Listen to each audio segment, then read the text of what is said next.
So I guess this is kind of interesting here. So you have the census, which then kind of determines how you're going to draw these lines. And I guess this year was a unique year where California actually, I guess, didn't grow as much, or so therefore we lost a couple congressional seats. Kind of what kind of difficulty did that create in kind of redrawing everything? Yeah, so it's funny because if you were to just kind of like ask somebody who's somewhat knowledgeable about it, they'd say, oh yeah, California lost population.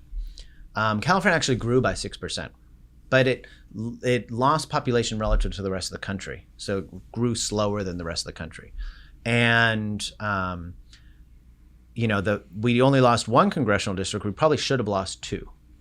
The only reason we didn't lose two congressional districts is because the state put, hundreds of millions of dollars into outreach during the census period to try to get those numbers up.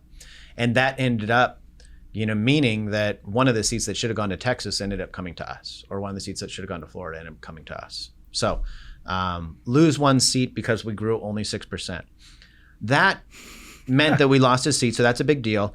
52 congressional districts instead of 53. But when you think about it math-wise, 1 out of 50 is 2%. So it means that every congressional district had to grow by 2% to kind of absorb that. Now, that every district has to grow by 2% would be if the whole state grew evenly. But the state didn't grow evenly.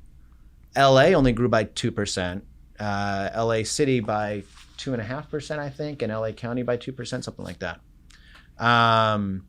Other parts of the state grew by 7 or 9%.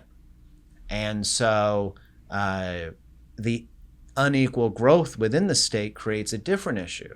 Now, in LA, as an example, I remember right before the census data came out, we were looking at estimated data. And it was like, oh my God, like collectively in these LA area congressional districts, it's estimated that we would lose 450,000 people. And I was speaking with somebody kind of on the big national redistricting stage, and I said, look, the census data is coming out next week. Estimates have us at 450,000 people short. If that gets to 550,000 people, then we're screwed. One of the LA Democratic members is going to lose a seat. And when the data came out, it was at 660,000 people short. So LA's growth relative to the rest of the state was probably a bigger headache than the actual losing of a congressional district. It meant that you were going to have that seat kind of implode in LA. And then you have also in LA the challenge of making sure that you're still drawing the same number of majority minority districts and Voting Rights Act concerns and all of that. So the population in California not growing as fast as the rest of the country was definitely an issue. And an issue in other states. When we did the redistricting in the state of New York, you knew that a district was going to be lost in the state. And because of the way population was growing in that state, New York City was growing a lot more than the northern part of the state.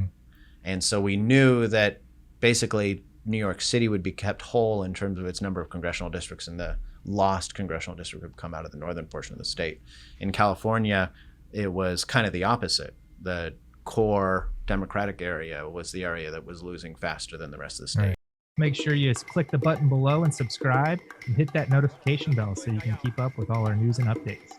Are called dreamers.